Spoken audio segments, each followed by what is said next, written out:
seja bem-vindo a mais um episódio do Pod Saúde Urgente. Eu sou Rosana Dulles, advogada especialista em Direito da Saúde e no Direito das Pessoas com Deficiência. Hoje a gente vai falar aqui sobre um assunto um pouquinho diferente. A gente fala tanto sobre autismo, deficiências. Hoje a gente vai conversar com uma mãe de uma criança que tem uma síndrome rara, onde ela encontrou até agora apenas 10 no Brasil que possuem a mesma síndrome. E vamos ver como é que ela conta um pouquinho dessa história. O nome dela é Gislaine Dalpiaz. O Caetano, filho dela, tem síndrome de Sjögren-Larsson. E depois do diagnóstico do filho dela, ela criou então o Instituto Somos Aldeia, que é um instituto de cuidados para mães atípicas na cidade de Torres, no Rio Grande do Sul. Então, olá, Gislaine. Oi, tudo bom? Prazer estar aqui. O prazer é meu, que bom que tu aceitou aí o meu Uma convite. vinda a Porto Alegre diferente, né? Porque a gente está acostumada a vir, é para ir no médico, no hospital. Estou muito feliz de estar aqui também, né? E como é bom, assim, a gente ver o quanto que essa mensagem que a gente vai passando, que tu, né, tá repassando, assim, tá indo longe, chega nas pessoas, transforma. E por isso que a gente está aqui hoje. Que legal. Então, eu acabei chegando até vocês de uma forma diferente, através de uma amiga, né, que me apresentou o Instituto Somos Aldeia, no evento do balonismo lá de Torres. E aí eu entrei, e aí eu gostei da história, e aí então eu te convidei para estar aqui hoje. Gislaine, me conta um pouquinho. O Caetano, então, ele tem 8 anos, isso, 8 né? 8 anos, aham. E como que foi para ti, então, descobrir essa síndrome? Conta um pouquinho das características. Como é que foi todo esse momento para ti? Tá. Eu e o Caetano, assim, a gente teve uma gestação bem tranquila, né? Tudo dentro do padrão. Mas ele acabou nascendo prematuro de 36 semanas. A gente fez o pré-natal todo aqui em Porto Alegre. Ele nasceu no Divina Providência. Fomos embora no outro dia, porque estava tudo dentro da normalidade, né? Então, com alguns dias de vida, eu comecei a perceber que a pele dele era um pouco diferente. Mas, como ele tinha nascido prematuro, todo mundo dizia que era pela prematuridade, né? A pelezinha dele ficava assim, escamando, sabe? Então, foi passando os dias, aquela pele começou a se transformar numa pele mais grossa. Quem olhava assim, parecia assim que estava suja, sabe? Mas, né, desconhecido, né, ninguém sabia explicar. Até então, dentro do que diziam que era esperado pela prematuridade dele. Até que a gente começou a ir nos médicos, assim, né, fazer aquelas primeiras consultas, né, do recém-nascido. Todos diziam que não, que estava tudo certo, que era a troca de pele que ele ia ter. Então, foram passando os meses. Quando ele chegou perto ali de uns 3 meses, né, continuou. Então, a gente começou a procurar o dermatologista. Então, já naquela época, ele já foi diagnosticado com ictiose, que é uma doença rara de pele, né? Que causa esse ressecamento, que causa esse aspecto, assim, que dá um cheiro forte, né? Quando tá na época ali da troca. Então, várias características, assim, que desconhecidas por todos os outros médicos que nós tinha ido antes, né? E por nós, familiares também, né? Então, a minha caminhada rara já começou ali, né? Nos primeiros meses. Com o passar dos meses, o Caetano veio, né? E o tratamento para a pele era aquele. Era passar o creme para hidratar e era isso, né? Sem cura. Mas tudo certo, né? Então, quando começou a passar os meses, assim, ele também começou a ter uma bolinha, assim, nos olhos. Os antigos, assim, chamam de ter sol, sabe? Então, era bem parecido com isso, só que ia e voltava. A gente levamos no oftalmo, que tinha diagnosticado até com blefarite. O diagnóstico correto, né? Porém, ele sempre foi tratado de forma isolada. A ictiose pela dermatologista, a blefarite pelo oftalmo, né? Então, a gente começou a fazer esse tratamento até que, com 1 ano, o Caetano começou a dar os sinais ali que ele queria caminhar. Ele ficava de pé, ele engatinhou dentro daqueles primeiros meses ali esperado. E ele começou a ficar de pé, mas ele não caminhava. E ele tentava dar os passinhos, ele não conseguia. Então, quando deu 1 ano e 2 meses por aí, eu disse, pronto, agora, né, tá tá? A gente sempre tem que ficar atento aos marcos, né? A gente sabe que cada indivíduo é um indivíduo, mas se uma criança chega até 2 anos e não está caminhando, né? Alguma coisa a gente deve investigar, né? Então, eu comecei a ficar atenta. Junto com isso, a gente começou a observar que ele já não estava mais ficando de pé. Então, ele começou a regredir. Antes, ele ficava minutos, ele começou a ficar segundos. Até que hoje, ele não fica mais nem um milésimo de segundo de pé. Então, com isso, eu comecei a levar ele num neurologista, ortopedista, né? Daí começou toda a nossa a busca, assim. Então, com 40 dias de investigação, né? Eu fui muito privilegiada, que isso não é uma realidade das famílias raras, nem das pessoas raras. Com 40 dias, a gente teve o diagnóstico da síndrome Sjögren-Larsen. Tudo aqui em Porto Alegre, né? Então, a gente foi bem assistido pelos médicos aqui, né? Santa Casa, Hospital Moinhos. Então, com isso, a gente conseguiu chegar num diagnóstico com os médicos abençoados e corretos, né? E é a síndrome Sjögren-Larsen. Essa síndrome tem todas essas características, né, que o Caetano tem. Claro que tem outras mais, assim, tem a questão da deficiência intelectual, que o Caetano não tem. Tem a questão motora superior, o Caetano não tem. A gente sempre fala muito sobre isso, que cada indivíduo é um indivíduo, né? Então, o diagnóstico é o mesmo, né? Mas cada um tem a sua particularidade, né? Então, os que confirmaram, né, através do exame genético que fizemos e foi diagnosticado. E aí começou a nossa história. Isso era em 2018. Então, essa síndrome, as características dela são basicamente essa questão na pele, a questão motora. E a questão motora, principais, né?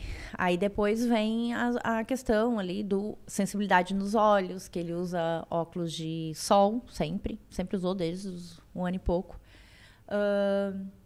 Aí daí vem outras, assim, que depende, né? Então, assim, mas se a gente for procurar, assim, como eu procurei, e eu não recomendo que façam isso, no Google, tu coloca lá, tu vai aparecer sempre pra ti os piores casos, né? E uma coisa, assim, que me deixou muito angustiada na época, que era a questão de ser uma doença, assim, pouquíssima conhecida. Então, os primeiros relatos dessa síndrome foram de 1972. Nossa, bem recente. Recente e com poucos casos. Então, o que a gente faz quando tu recebe o diagnóstico de uma doença rara, tu lê ali expectativa de vida bem baixa, né? E tu chega em casa com aquele diagnóstico, sabe? Uma mãe que não foi preparada, que não esperava. Então, tudo isso levou nós a chegarmos onde a gente está hoje, né? Mas foi um processo, assim, né? Muito em camadas, né? De vir um pouquinho de cada vez, assim, absorvendo, sentindo a nossa dor ali, né? Tentando refazer, né, nossas expectativas diante de alguma coisa tão desconhecida quanto era a síndrome dele. E eu imagino a dificuldade, por exemplo, tu contou ali pra mim antes que só tem 10 no Brasil, que tu encontrou. Sim. Porque uma das coisas que a gente mais vê, assim, que são o quanto uma mãe ajuda a outra. Né? O quanto ouvir o relato de uma mãe que já passou por a mesma coisa que tu passou, quanto isso é reconfortante, né? O quanto isso... E no teu caso, tu não tem muita gente com quem conversar, né? Não. Então, como foi essa experiência, assim, de se sentir tão sozinha diante de um cenário desse, horrível, né? Assim. O que aconteceu na época, né? A gente veio pra casa... E tu sempre morou em Torres? Sempre moramos em Torres. Então, assim, a gente voltou pra casa e eu não sabia por onde começar. Eu trabalhava 40 horas, eu era professora. Né? Então, eu trabalhava manhã e tarde, Caetano passava o dia na creche ali, né? Como eu sempre esperei que fosse ser a minha maternidade. Então, a gente chegou, começamos nesse ponto, assim, de... então agora eu tenho que fazer físio 3 vezes por semana, tenho que fazer TO, tenho que fazer fono. Tudo ele era muito pequeno, então a gente sabe da importância do diagnóstico precoce ali, para fazer também as terapias, né, precocemente. Então, a gente começou, eu não tinha tempo a perder, né? Nem para ficar trabalhando. Então, abandonei 20 horas. Eu era funcionária do Estado. Então, fiquei trabalhando de manhã e de tarde saía com ele pra fazer a... Tu chegou a fazer o pedido de redução de carga horária? Sim, só que eu era contrato, né? 12 anos, né? Então, daí eu não tinha essa opção, né? Aí, então, a gente começou, né? Fiz essa redução, começamos a fazer as terapias. E mesmo assim, eu pensava, meu Deus, como que o que vai ser, né, do meu filho? Porque eu queria poder saber assim, tá, mas ali no Google tá dizendo isso, mas eu olho para ele e olho para o Google, não são a mesma pessoa. A gente já via desde pequenininho, desde os 2 anos ali, que o Caetano não estava dentro daquele prognóstico horrível ali que estava me mostrando, né? Mas eu criei a rede social dele, que é o Avante Caetano. Então, com a rede social dele, eu comecei a colocar ali, a dividir muitas coisas, né? E começou a vir as mães colocar. Mesmo as mães com a mesma síndrome, todas as mães que me encontraram, né? Foi por causa da rede social dele. Então, se não fosse o Insta dele hoje, provavelmente eu estaria sozinha ainda, né? Então, ali eu comecei a compartilhar muito disso. Da questão de como que era, o que eu fazia, evoluções, o dia a dia mesmo, assim. Até porque, quando a gente recebe o diagnóstico, a gente fica muito preso, assim, no que falta, né? Então, assim, para não focar no que estava faltando e exaltar o que ele tinha, para nós era natural estar mostrando aquilo ali, né? O que ele estava fazendo, o que ele conseguia fazer. Com os passar dos meses, o Caetano já não ficou mais de pé. Assim, é uma doença degenerativa, né? Então, o que acontece, né? Foi com uns meses, assim, foi bem rápido aqueles primeiros meses. Então, quando ele já ficava de pé, já não ficava mais.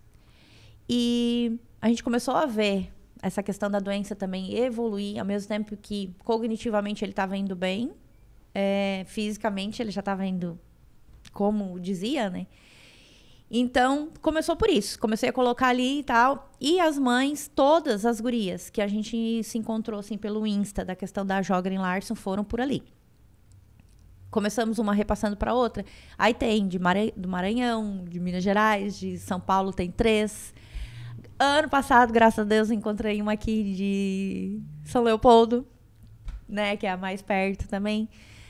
Depois...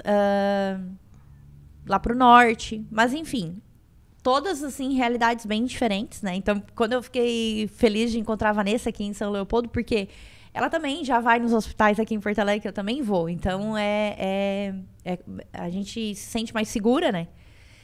Então, eu e a Vanessa, a gente conversa bastante, sim, justamente por estar na mesma região, né? Mas, o que eu percebi? Conversando com as outras mães que vinham e colocavam ali a situação que não importava se era um autismo, que é, né, bastante frequente, ou uma doença rara, o sentimento das mães ali eram todos iguais. Então, a gente começou ali, gurias, vamos criar um grupo do WhatsApp pra gente conversar? Vamos. Eu comecei, aí a próxima começou, eu tenho uma amiga que também é mãe de Down. Tá, chama ela pra gente conversar. E ali a gente foi formando o nosso grupo no WhatsApp. Até que hoje, né, depois, claro, veio a pandemia, a gente vamos fazer o nosso primeiro encontro, vamos. A gente se encontrou, veio a pandemia, parou tudo. Ficamos ali, né, na questão do diálogo ali, naquela loucura da pandemia, com a criança típica em casa, sem terapia, né, as mães sem ter um refrigério, assim, 1 minuto para sair, né. Então... ali a gente foi se formando, começamos, aí, gurias, vamos fazer uma associação, quem sabe, que a gente, né, busca, tem muitos sonhos, muitos planos, assim, para ela, vamos. E a gente tá aí hoje, né, tem quase 3 anos já que a gente tá oficialmente, assim, né, associação, mas desde 2019, quando a gente começou já esse projeto, 200 e tantas mães. E por que mães, né, eu já explico para ti, porque...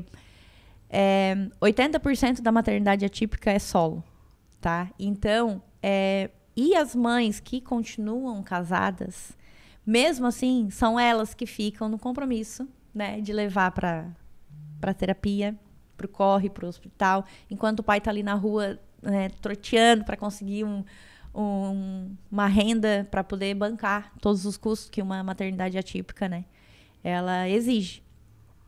Então, esse grupo é para as mães, a Associação de Mães Atípicas, exatamente por isso. Porque somos nós, né, na maioria das vezes que estamos ali 100% integral. E deu certo, assim, a gente faz os nossos encontros mensais. Todo mês a gente se encontra presencialmente. Temos o nosso grupo do WhatsApp, onde a gente tem a liberdade de conversar e pedir e trocar. Celebrar as conquistas também juntas, né? Não é só muro de lamentações, a gente fala.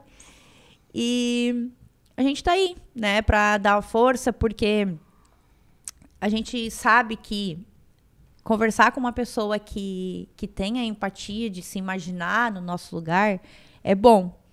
Mas nada como uma pessoa que realmente vive o que a gente vive para entender. Isso a gente fala bastante aqui, né? Eu mesma falo, assim, porque eu converso com mães atípicas o dia inteiro, né? Eu digo lá no escritório que quando aparece um pai, é assim, ó, é quase tocar um sino, assim, porque eu tenho uma meia dúzia de pais que eu converso com os pais. Né? É que é muito mais, assim, do que estar casada ou não, né? É realmente, assim, tu ficar sozinha nessa responsabilidade, nessa correria do dia a dia. 70% das mães abandonam o mercado de trabalho, né? Aconteceu agora que vai fazer 3 anos agora que eu também abandonei as minhas 20 horas. Então, hoje eu já não estou mais trabalhando fora. E justamente para ter um tempo de qualidade ali com ele, né? Colocar ele... o Caetano sempre foi uma criança que a gente sempre deixou ele sempre fazer o que ele gostaria.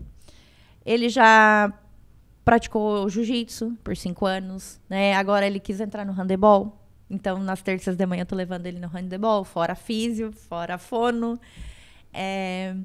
Então, a gente coloca, assim, ele anda a cavalo, né? Porque nossa família é gaúcha, né? Então, a gente entra lá no campo e ele anda no cavalo da família, ele laça nos rodeios, na vacanha parada. Então, assim, o que ele gosta de fazer, a gente deixa ele fazer.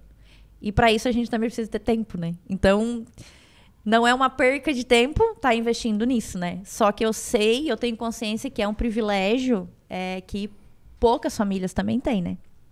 Então, e o que eu faço com esse meu privilégio, né? De poder ter esse tempo, de ter um plano de saúde bom, de ter condições de poder vir a Porto Alegre fazer um tratamento. Então, o que a gente faz é tentar colocar essa pessoa com deficiência também numa outra perspectiva, assim, né? No olhar da família, da sociedade. Porque a gente se pega muito, né? Eu falo enquanto sociedade, assim, parece que pega o diagnóstico ali e vem uma sentença, né? Então, Caetano tá aí para provar também, né? Que o diagnóstico não é um destino, porque todas as 10 crianças que a gente conhece ali, umas são bem diferentes uma da outra.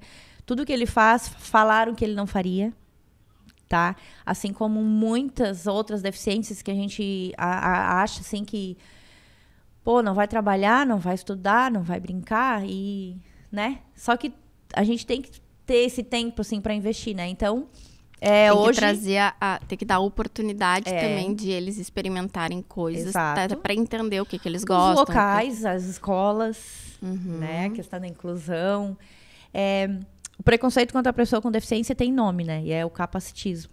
Então, tu sabe, né? Que agora é lei, né? De uns anos pra cá. Da prisão, como é que se fala ali? De multa, né? Então, assim, sempre existiu, né? Já é algo, assim, lá desde a pré-história que vem. Só que as conquistas que a gente tem nos últimos anos, assim, foram de muita luta de muitas pessoas que vieram para trás da gente, né? A gente pode falar desde a questão lá na guerra, quando o Hitler mandou matar pessoas com deficiência, né? Por acreditar que simplesmente por eles terem as deficiências, então eram indignos de viver. Depois, quando as pessoas com deficiência são excluídas ali do mercado de trabalho, né? Porque não tem a agilidade, talvez, a rapidez que eles esperavam para aquela produção. Depois vem a questão das escolas, né? lá na época, antes de Cristo, depois de Cristo, de ter a questão das pessoas pegarem as pessoas com deficiência, que às vezes estava faltando um dedo, né? Que eram colocados nos cestos, nos rios. E aquela pessoa era recolhida por uma outra pessoa que usava a pessoa com deficiência também para pegar esmolas, né? Aquela questão do coitadinho incapaz, né? Meu Deus, me ajuda, olha só o que eu tenho, sabe? Então, assim, foram coisas ao longo dos anos que a gente teve... a história, né, dizendo isso. Que a gente tá aqui hoje, já melhorou demais, mas, assim, falta muito ainda. E acho que sempre vai faltar. Né? Porque isso não só quando a gente fala de deficiência, quando a gente fala de qualquer coisa, né? Tu como esposa, tu pode ser sempre melhor. Não existe um limite de agora eu sou o ápice do melhor. Sempre vai poder melhorar. Eu como advogada também, eu sou uma ótima advogada, mas eu posso melhorar. E quando eu melhorar, eu posso melhorar nisso. E quando eu melhorar nisso, eu posso melhorar em outra coisa. Então, eu acho que isso é uma evolução da sociedade no geral. E assim, quando a gente pensa nas leis, né? Por exemplo, assim, a LBI. 10 anos. É muito recente. Gente, não dá pra acreditar. Eu fico chocada quando a gente escuta, assim. É muito recente. É muito. De pensar que até 10 anos atrás o Caetano não poderia, ele estuda em escola pública, tá? Sempre estudou. Então, assim, se ele, até 10 anos atrás, se o Caetano tivesse nascido um pouquinho antes, ele também não poderia estudar na escola que ele estuda, na turma. Sim. Ele tá no 3º ano, alfabetizado, né? Na escola regular. Então, assim, ele não poderia estar ali justamente porque disseram, antigamente, que ali não podia. Sim. Sabe? Então, são as conquistas, assim, que a gente celebra muito. Sim, a gente... eu trouxe alguns episódios atrás, não sei se tu chegou a verificar. A Cláudia Zirbis, ela é mãe atípica também, e o filho dela tem 17 anos. E ela contou aqui pra gente que, então, ele teve diagnóstico com 2 de autismo 3, e ela... Isso 15 anos atrás. E ela disse que ela não tinha material em português de atendimento. Por exemplo, ela queria aba, Denver, ela queria, né, essas intervenções para ele, que ela pesquisou, só tinha material em inglês. Então, ela pegava o material em inglês, ela traduzia para uma terapeuta que ela contratou, para aquela terapeuta aplicar aquilo que estava ali para ela. E isso faz 15 anos? Foi ontem, né? E aí, a gente olhar hoje a quantidade de profissionais hoje que aplicam aba e Denver. Nossa. Então, se a gente para pensar que 15 anos atrás esse profissional não existia, porque não existia material em português. O mercado de trabalho hoje, assim, para as pessoas que querem, né, trabalhar, TO. Nossa, assim, tá muito disputado, inclusive, né? Porque a gente vê faltando, assim, na PAI, por exemplo, né? A gente sempre sabe que tá ali na falta de profissionais justamente porque no consultório eles também não estão dando conta de receber. Porque isso tudo é muito novo. Esse tratamento multidisciplinar com tanta intensidade, esses estudos que vieram para cá, de que constatou-se o quanto a intensidade terapêutica ela é eficiente, né? Não é uma sessão por semana que vai resolver, né? Que tem que ter intensidade, que tem que ter uma equipe multiprofissional ali para atender aquela criança. Então, isso tudo é novo, né? A gente está vivendo muitas dificuldades com isso, né? Porque, por exemplo, a gente vê as APAES, por exemplo, hoje elas não têm capacidade de receber. Então, a gente vê filas e filas de crianças esperando. Tipo, aqui em Porto Alegre, os números são assustadores, né? Não sei como é a realidade lá em Torres, mas aqui é assustador. Então, a gente vê... E eu não consigo vislumbrar isso a curto prazo sendo resolvido, porque... Tá aumentando? Sempre. O número de diagnósticos aumenta. E assim, eles têm que ser atendidos por profissionais qualificados. Então, esses profissionais também têm que se capacitar para poder atender essa demanda toda. Eu já gravei com fono, já gravei com TO. Ecoterapia. Ecoterapia. Então, assim, são profissionais que todos eles chegam aqui e dizem na faculdade, eu não vi nada disso.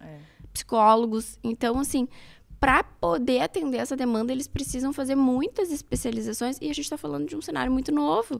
Então, assim, tem que aumentar espaços para receber essas crianças, tem que aumentar a quantidade de profissionais para atender essas crianças, tem que qualificar os profissionais para que eles possam atender essas crianças. E eu acho assim, ó, junto com tudo isso que a gente precisa, a gente também precisa preparar a família, tá?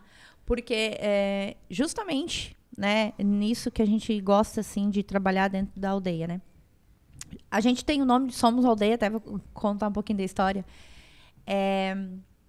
Quando eu recebi o diagnóstico do Caetano, eu tive uma colega minha, que ela foi na minha sala e ela falou assim, olha essa matéria que saiu aqui na Zero Hora, que era sobre o Dia das Mães ali. A gente estava naquela semana ali. E era lá o Patrão. Não sei se vocês já conhecem, que é uma escritora aqui de Porto Alegre, né? Então, daí eu mergulhei, comecei a seguir ali, a ver as palestras e tudo e tal. E ela fala muito disso. E daquele provérbio africano que tem, que é preciso uma aldeia inteira para educar uma criança. Só que ela faz um contraponto puxando que até que essa criança tenha necessidades especiais. Porque o que acontece? Família some, amigos somem também.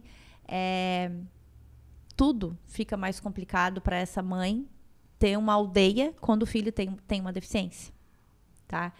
Então, é preciso uma aldeia inteira para educar uma criança, mas é qualquer criança, né? Um filho típico, a mãe, a família fica sobrecarregada de ficar 24 horas ali com aquele filho. A escola a demanda toda, né?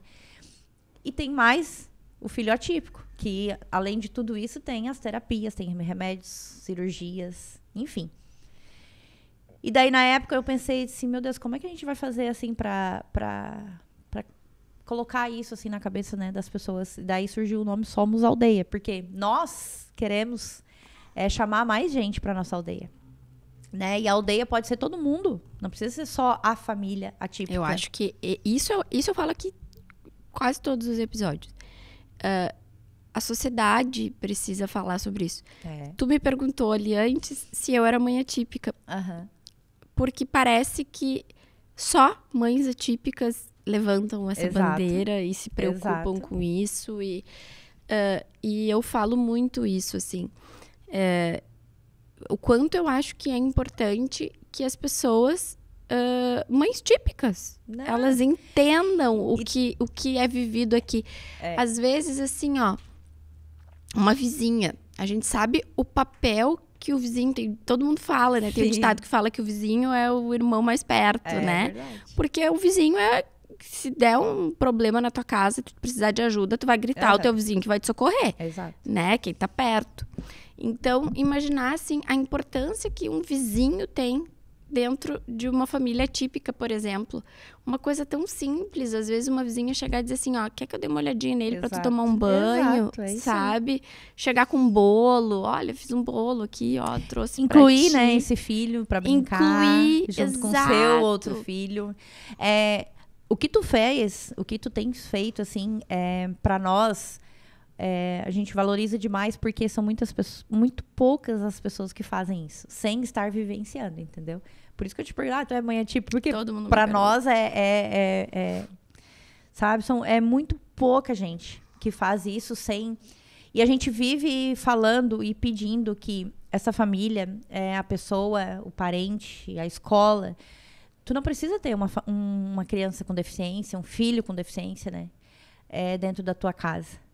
Porque, assim, eles estão aí na rua hoje, graças a Deus, porque não era assim. Se a gente vê o número de pessoas com deficiências hoje que tá aí, né? Estão em escolas, estão em pracinhas, estão nos esportes. Que anos atrás, se a gente falar antes desses 10 anos, então, que a gente fala... Essas crianças ficavam em casa. Em casa. Então, elas estavam lá, escondidas. Em casa. E hoje, elas estão aí para todo mundo ver. Então, não é mais uma realidade que as outras famílias podem fechar os olhos e fingir que isso não existe. Porque, na verdade, elas estão aqui, elas estão ocupando os mesmos espaços e elas têm o mesmo direito de ocupar esses espaços. Ontem ainda nós estávamos falando, né, no nosso programa lá em Torres também, do mercado de trabalho.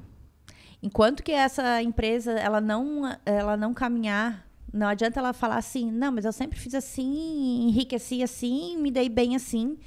Mas o mercado mudou, as pessoas mudaram. Então, assim, contratar uma pessoa com deficiência hoje, quanto que seria bom para a sua empresa enquanto ele profissional, de estar ali, enquanto aos colegas que estarão trabalhando com uma pessoa com deficiência, aos teus clientes que vão chegar ali e vão ver que tu emprega, que tu levanta realmente a bandeira, porque falar, a gente já tá um pouco de saco cheio, sabe? De falar bonito, né? A gente quer ver a prática. Ação. Sabe? Então, assim, vai fazer 7 anos que eu tô nesse mundo, assim, e eu gosto, eu acho que eu também me descobri bastante, assim, né? Imagina, eu larguei a escola, e hoje eu também faço, assim, trabalho de palestrante.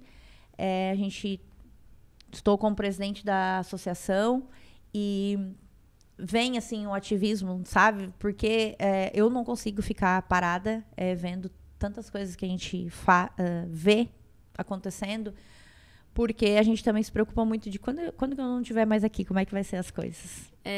Essa é uma frase que eu escuto de todas as mães, assim.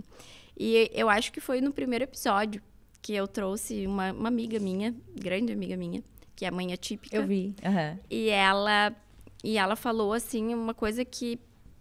Olha, foi o primeiro, a gente tá, acho que hoje é o 41, 42. Então, a gente faz tempo. E ela falou uma frase que eu não esqueci. Ela disse assim, as pessoas pensam que é fantástico o meu filho atípico estar numa escola regular. Uhum. Mas as pessoas nunca pararam para pensar o quanto é fantástico para todas aquelas outras crianças estarem convivendo com o meu filho, porque para elas também é importante. Elas vão se tornar seres humanos muito melhores. E ela falando, assim, dessa questão do o quanto para as crianças típicas é importante também essa convivência. Uhum. O quanto elas ganham também. O quanto elas podem se tornar pessoas muito melhores assim, lá na frente. A gente fazendo esse trabalho, né, de colocar, da inclusão que hoje... Porque o que acontece? Na minha época que eu não estudei com ninguém com deficiência. Uhum. Porque não podia, eles não estariam ali, os pais também não colocavam, né? Uhum. Então, eu cresci sendo uma pessoa que nunca tive vínculo com nenhuma pessoa com deficiência. E por causa disso, eu vivi numa bolha. Até os meus 30 anos. E eu só comecei a ter contato com pessoa com deficiência quando eu comecei a dar aula. Que daí essas crianças começaram a chegar, né, para a escola e para eu dar aula. Então, eu passei a minha vida inteira acreditando que essas pessoas, né, não existiam. Porque eu não convivia com elas, eu não via elas. Até que a gente começa, graças a Deus, né, se deparar com essa realidade. Mas, falando da escola, também é muito difícil. Muito difícil, assim, porque a escola recebeu essas crianças, os professores sem preparo nenhum para receber, sem material, né? A gente sabe do caos que é a questão, né, da inclusão nas escolas hoje. Então, mas tudo isso a gente sabe que são coisas que vieram historicamente, né? Quando puxando lá para o que tu falou do gancho ali de tu ser ou não mãe atípica. Porque tem, historicamente, já é comprovado assim, que todos os movimentos, né, que trouxeram realmente mudanças, né, a nível de sociedade, a maioria foi feito por mulheres também. Então, assim, já é algo que eu acho que a mulher tem uma sensibilidade às coisas, né? Quando algo toca o coração da mulher, ela é muito forte em seguir, né? Isso é uma característica da mulher, isso é fato. Tanto que eu tive uma convidada aqui que um dia disse, né? As mulheres que vão mudar esse mundo, porque, na verdade, a gente tem esse perfil de fazer as coisas acontecerem. O que tu falou também me colocou para refletir. Eu também nunca tive nenhum colega, nenhum amor, nada, sabe? E, de fato, assim, quando eu comecei a trabalhar com as pessoas com deficiência e elas foram aparecendo no escritório, num primeiro momento eu também nem sabia como lidar, como falar com as mães. Eu ficava cheia de dedos, com medo de falar alguma coisa que pudesse magoar alguém. E eu acho que talvez esse foi um dos motivos pelo qual eu fui estudar tanto, né? A deficiência, o autismo, enfim, porque o autismo hoje é o que tem maior demanda, né? Então, eu fiquei muito nesse papel de entender, para poder respeitar, para poder ser um acolhimento ali também. Eu busquei tudo isso, mas, de fato, as pessoas não estão preparadas. Não. E acaba que quem acaba puxando essa frente é quem viveu isso. Mas assim, ó, a família também não foi preparada. Ninguém foi. Então, assim, quando eu tava grávida, eu não pensava, né? Até hoje, a gente pode... a gente toma cuidado para falar isso, assim, para não gerar essa questão do capacitismo, sabe?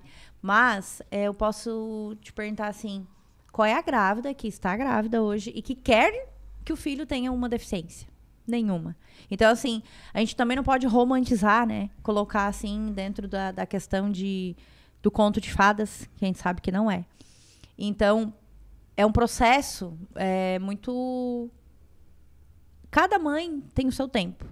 Tá? Então, eu posso considerar que o meu foi rápido, assim, né? O processo de aceitação, de ver que o meu filho... O dia que eu saí de lá com o diagnóstico dele, eu não sabia de nada. Mas eu sabia que a minha vida ia mudar. Daquele dia pra frente, mudou. Sabe? Então, muitas coisas eu não sabia, mas eu sabia que eu não seria mais a mesma pessoa, que eu não poderia estar mais no lugar que eu estava, não iria mais trabalhar 40 horas.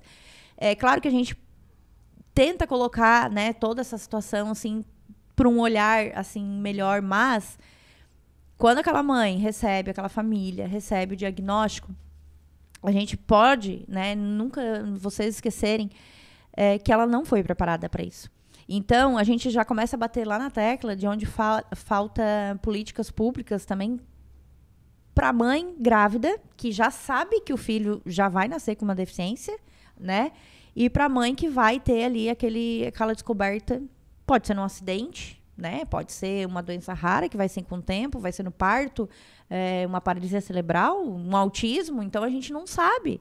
A única coisa que a gente sabe hoje é que somos muitas, né? Então, se tem 1 bilhão de pessoas no mundo com deficiência, tem 1 bilhão de mães, né? 1/4 da população, então.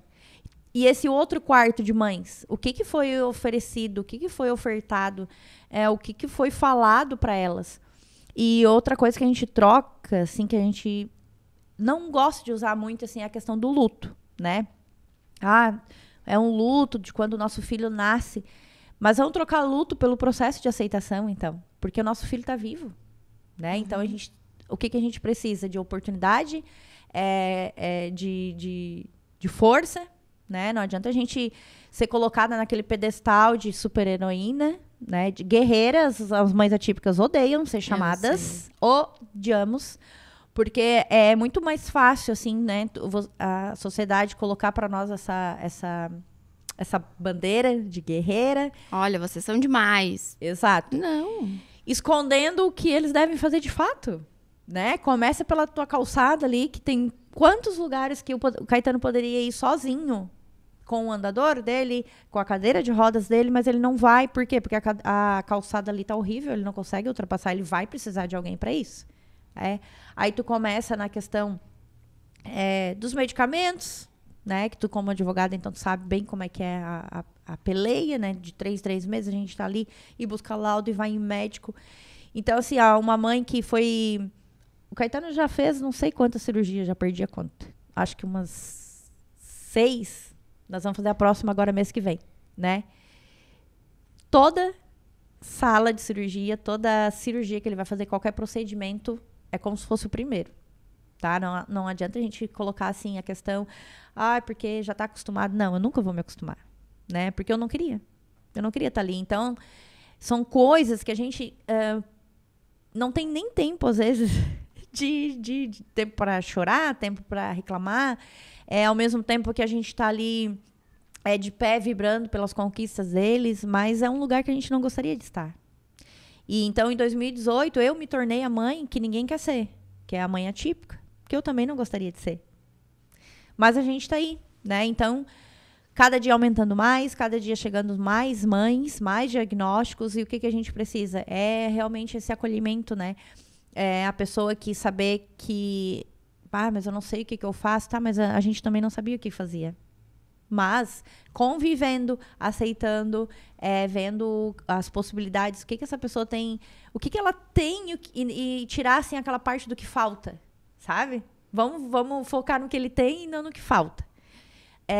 Incluir, colocar no espaço é onde a gente consegue deixando essa caminhada assim mais fácil, sabe? Faz parecer fácil que não é. Mas é muito gratificante, sim, pra gente, né?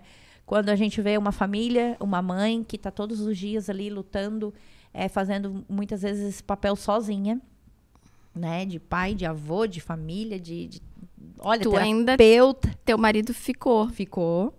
Mas tu já tá no grupo dos raros ali, Já, né? Porque, infelizmente, é comum. E, assim, a gente vê essa mãe, assim, desenvolvendo esses papéis. E quando tu vê uma evolução do teu filho, principalmente quando falaram que ele já não teria, sabe? Então, é onde, assim, a nossa luta, assim, incansável, assim, ela vai fazendo sentido, sabe? Mas não é fácil. Como é que tu percebe, tu falou antes das escolas. A gente tem o cenário de que nas escolas foi dado vaga. Foi. Né? Não foi dada inclusão. São duas coisas bem diferentes. Como que tu sente a receptividade ao teu filho na escola? Como que ele é tratado? O que foi feito, por exemplo, na escola em que ele estuda para receber ele? Como é o tratamento das outras mães contigo, dos colegas com ele? Sim. Então, assim, o Caetano, desde os 4 meses, estudou na escola municipal, né, estadual também, depois agora, quando ele tá maiorzinho. O preconceito, a questão do capacitismo, assim, a gente nunca viu por conta das crianças, tá?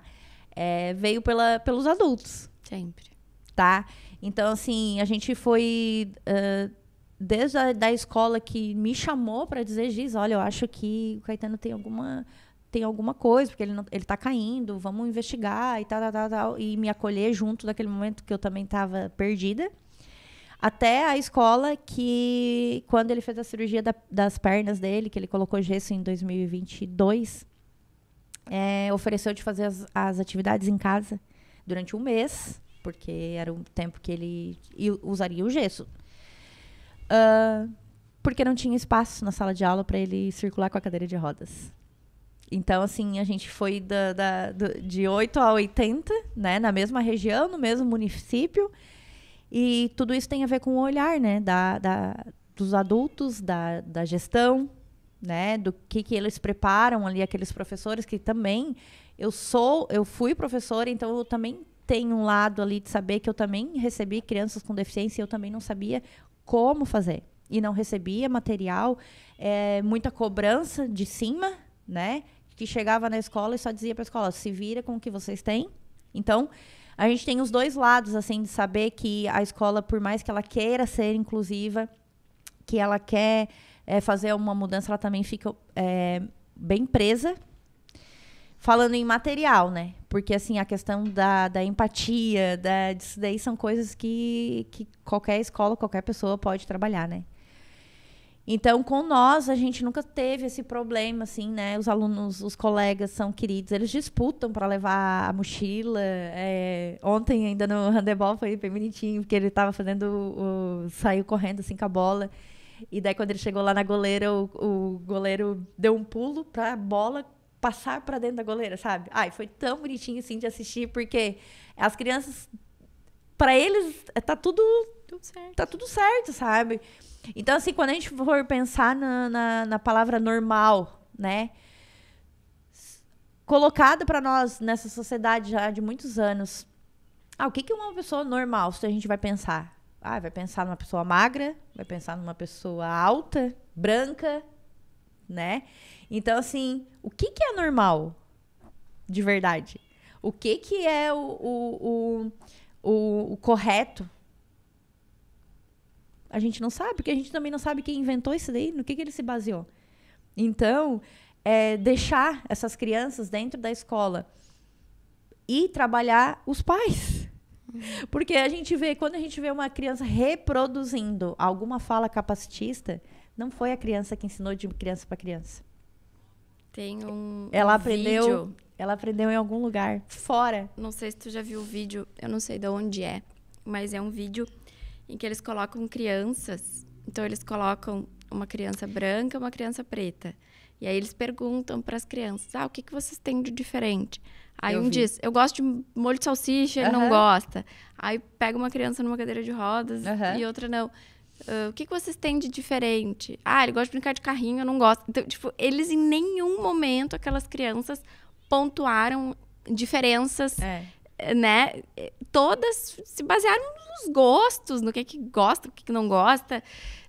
Então, a gente vê isso muito claro, assim. Então, a gente volta a falar da importância de, então, hoje, as crianças dessa geração, elas convivem com crianças atípicas.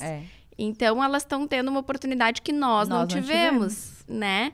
Eles já crescem com essas crianças. E tem muitas famílias que já fazem um papel bacana, sabe? Um dia eu encontrei uma amiga minha, não uma amiga assim com quem eu falo todo dia, encontrei num evento, e ela comentou aqui do canal, ela disse, guria, eu tô achando muito legal o teu programa, tarará, eu adoro. E eu sei que ela não tem nenhuma relação, assim. Eu disse, tu assiste? Né? Porque eu sei que o público aqui é basicamente de famílias atípicas. E ela disse, claro, eu assisto todos. Eu digo, nossa, que legal, fico feliz, né? Porque não é comum, né? Daí ela disse assim, mas eu tenho um afilhado atípico. Minha filha vai pra escola. E lá ela tem colegas atípicos. Eu preciso entender o que é. Tipo, pra eu poder educar minha filha, eu preciso entender o que acontece. E eu achei aquilo tão bonito, sabe? E a gente tem a questão, assim, de tantas mudanças. A gente tá vendo aí que o símbolo, né, da acessibilidade também agora vai mudar, né? A questão do estacionamento, por exemplo, né? Porque uma família típica que chega ali para estacionar o carro, que vê aquele símbolo lá no chão da cadeira de rodas, se sente até errada de estar estacionando ali, né? Então, a gente vê que tá tudo se atualizando, né? A questão do símbolo ali que vai mudar.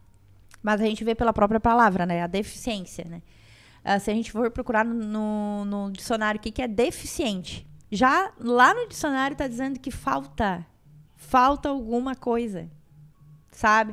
Então, quando tu usa assim, para a pessoa, a questão, ela é uma pessoa deficiente, né? Ou ele é deficiente, a gente já está trazendo aquela coisa antiga de dizer que o que está faltando nele, tá? Então, assim, a gente tá com bastante esperança, assim. Eu falo muito da questão da tecnologia aliada à medicina, né? Do quanto que vai favorecer a vida das pessoas com deficiências, né?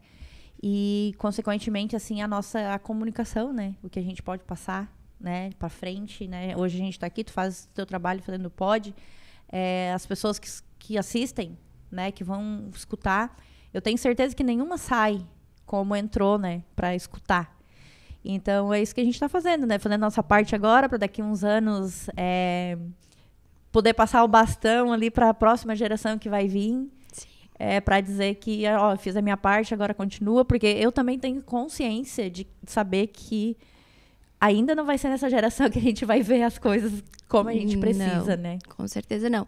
Mas também não foi lá naquela geração lá antes de Cristo, do Hitler. Então, a gente como sociedade tá aqui, tá falando. Fazendo a nossa parte. E a gente vai. Eu tenho certeza que se a gente olhar esse episódio daqui a 10 anos, a gente já vai ver muita coisa diferente, melhor daquilo que... Quiser, né? E vão ter muitas ainda para melhorar. Porque, como eu falei, a melhoria, ela é infinita. Não existe um topo, assim, cheguei no topo da montanha, daqui eu não... Deu, tá tudo feito. Isso não vai existir nunca. E, assim, né, a questão de... Quando tu convive com a pessoa com deficiência, né? Eu falando da minha maternidade, eu só fui estourar minhas bolhas... realmente, porque quando eu ainda dava aula, eu ficava ali aquelas minhas 4 horas ali com o meu aluno e depois eu ia para minha casa, né? Então, assim, eu não tinha noção do que era a vida daquele meu aluno fora da escola. Então, a minha bolha realmente estourou com o Caetano. Então, Se eu tivesse estourado essa minha bolha há anos atrás, tudo teria sido mais fácil. Inclusive, a chegada do diagnóstico dele para mim. Teria sido mais fácil. Eu teria julgado menos, eu não teria errado tanto com ele. Como eu errei nos primeiros meses ali, no primeiro ano, não sei quanto tempo direito. Por quê? Porque eu só pensava naquilo, meu Deus, não vai fazer isso, não vai ter isso, não vai poder brincar, não vai poder estudar, sabe? Aquela neura ali do não, do que faltava, sabe? Então, quanto antes a gente estourar a bolha das pessoas, né, da sociedade, assim, vai ser mais fácil para todos. E acho que ensinar também para as pessoas que qualquer diagnóstico não é sentença. Né? Qualquer diagnóstico que venha, ele pode... nenhum ser humano tá preso naquele diagnóstico. O laudo é o mesmo, né? O laudo é o mesmo, A gente precisa de números, para representar num censo, por exemplo, né? 24%, agora aumentou, né? Da população com deficiência, então tu precisa de um número para te dar o CID, né? Mas a gente precisa de um número para um processo que muitas vezes aquele mesmo número ele faz com que eles neguem pra gente. Porque é um valor alto, né? Uma cifra que incomoda muitas vezes, né? Então, assim, esse número do laudo na escola, né, nos lugares que eu vou, eu costumo falar assim, ó. Antes de tu pegar o laudo, primeiro tu conhece a criança. Tá? Então, tu vai receber no primeiro dia de aula. Eu vi ali na lista que tem o Caetano. Tá, mas então faz o seguinte. Primeiro eu vou conhecer o Caetano, depois eu vou buscar o laudo dele. As crianças não são laudos, né? Não, e pra já não chegar rotulando. O Caetano, tá dizendo aqui que ele não vai ler. O Caetano aqui tá dizendo que ele... Então, sabe? Então, tu deixa a primeira pessoa se apresentar. Tu sabe que eu tive uma conversa com uma juíza. Porque eu vou seguidamente conversar com juízes, assim, falar sobre os processos. E ela disse, mas tem criança que não vai aprender.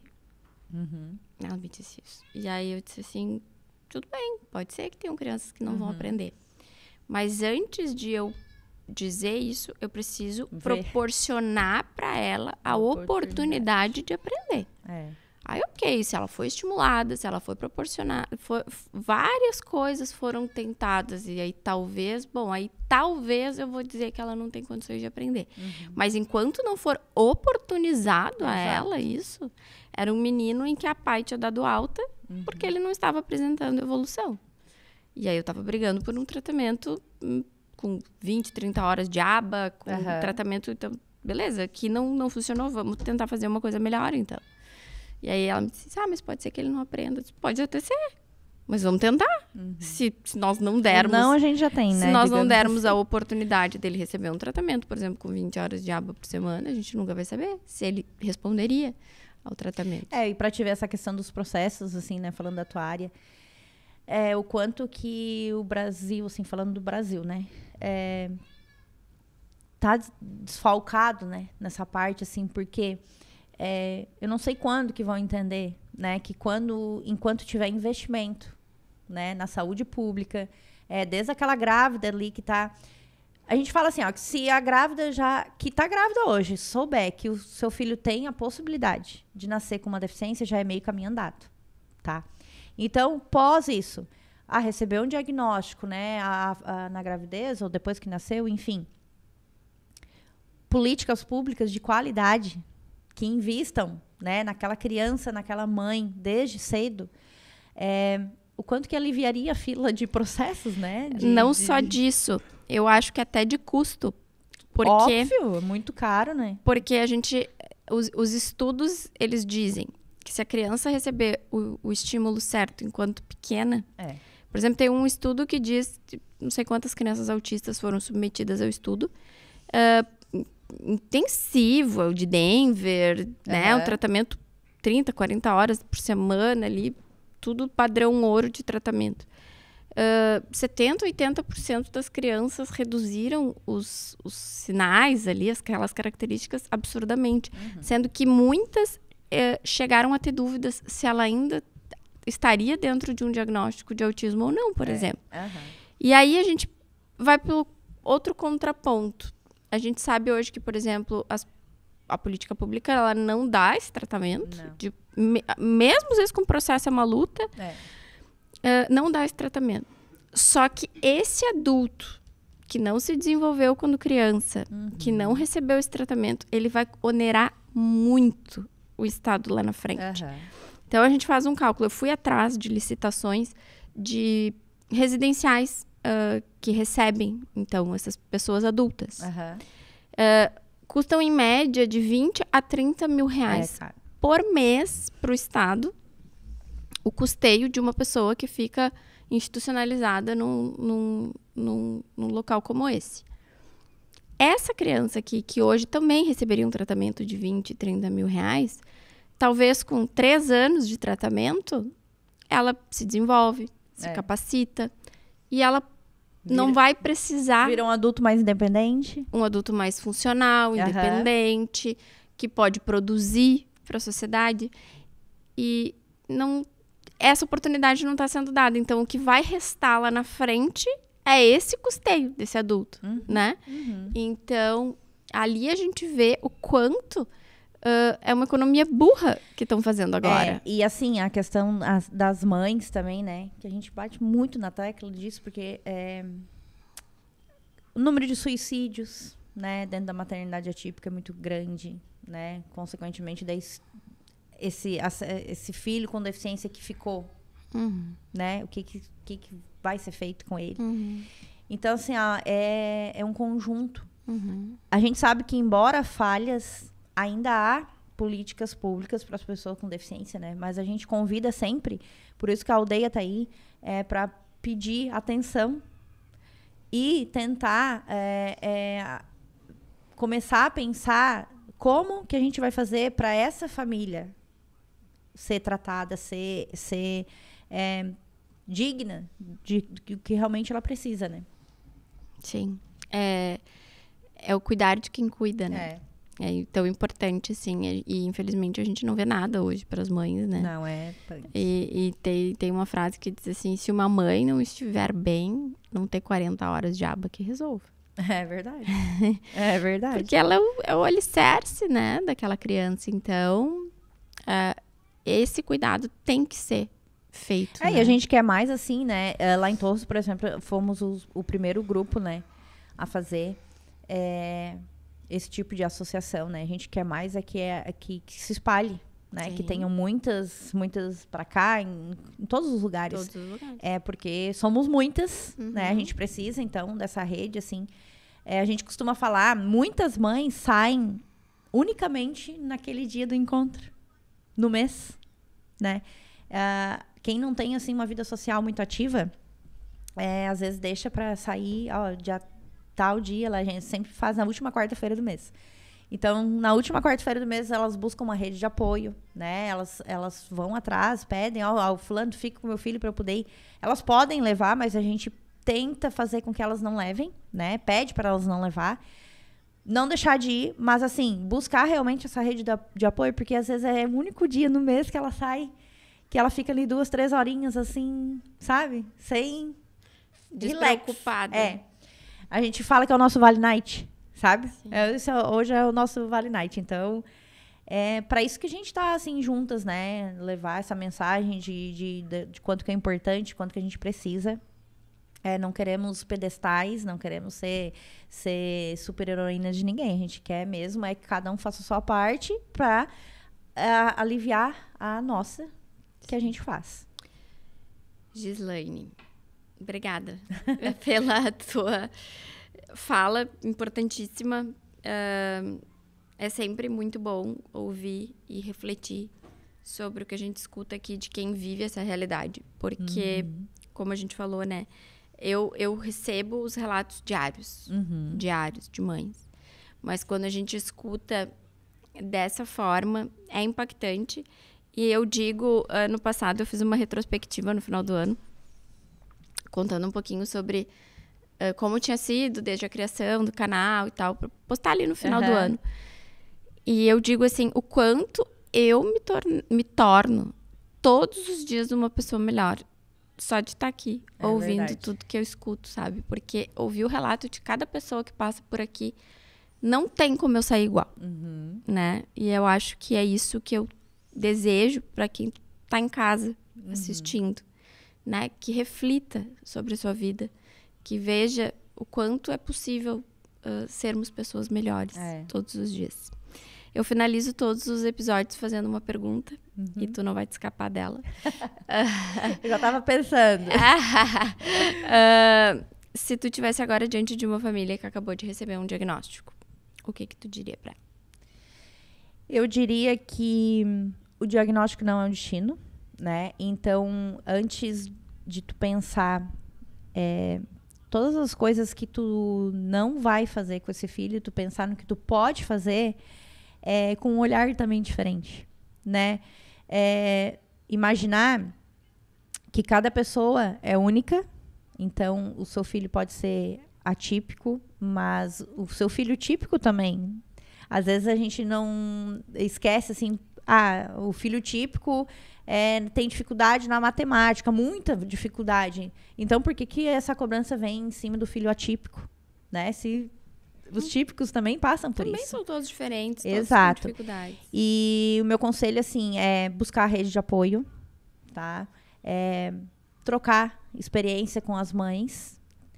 Se precisar, a gente também pode chamar a gente no Instagram, que é Instituto, @ Instituto Somos Aldeia.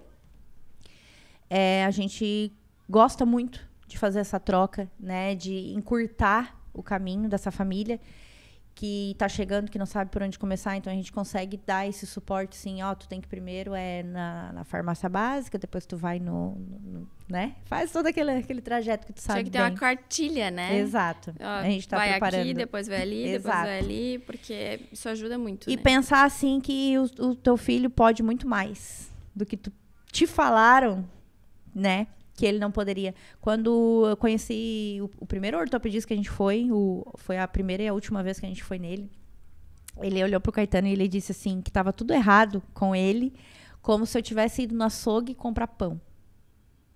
Tá? Eu ouvi isso do médico, do nosso primeiro ortopedista, que eu cheguei lá desesperada com todos aqueles exames de ressonância e tudo mais, e ele disse, não, que estava tudo errado com o Caetano, como se eu tivesse ido no açougue comprar pão. Tá? E que era para mim aproveitar que eu morava na praia, e em Torres, que tem praia, para ir lá ver o mar, ler um livro, que eu estava muito nervosa. Tá?